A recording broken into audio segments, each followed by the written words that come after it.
Tunlar guvoh bo'ldi jim yig'laganimga. Isming labimda, ko'z yoshim yostig'ida.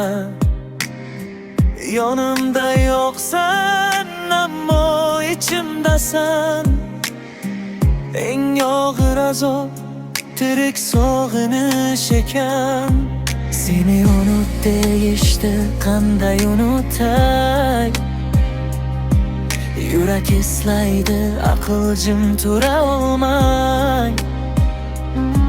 Men seni Xudoga topxirgan kechada o'zindan ham kechdim, sezmadim buni. Sevib ham qo'shilolmadik biz. Qismat bizni yarim yo'lda qoldirdi. Men seni sevdim oxirigacha. Baxt esa bizdan yuz o'girdi.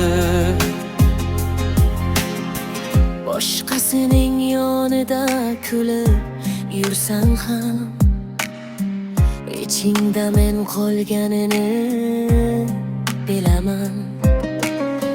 Men esa har tong seni yo'qotib uyg'onib, har kecha yana seni yo'qotaman.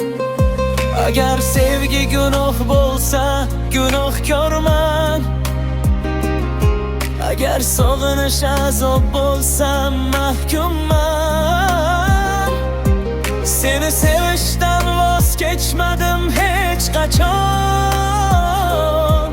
Faqat sen bilan yashashdan ayridim. Sevib ham qo'shilolmadik biz.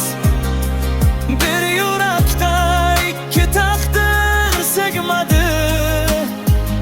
Men seni tanladim, hayot seni olib ketdi. Meni esa yolg'izlik bilan qoldirdi. Agar bir kun meni eslasang, bil men hamon seni kutyapman. Sevib qo'shila olmagan yuraklar. Eng sokin, eng og'riqli sevgi bizniki edi.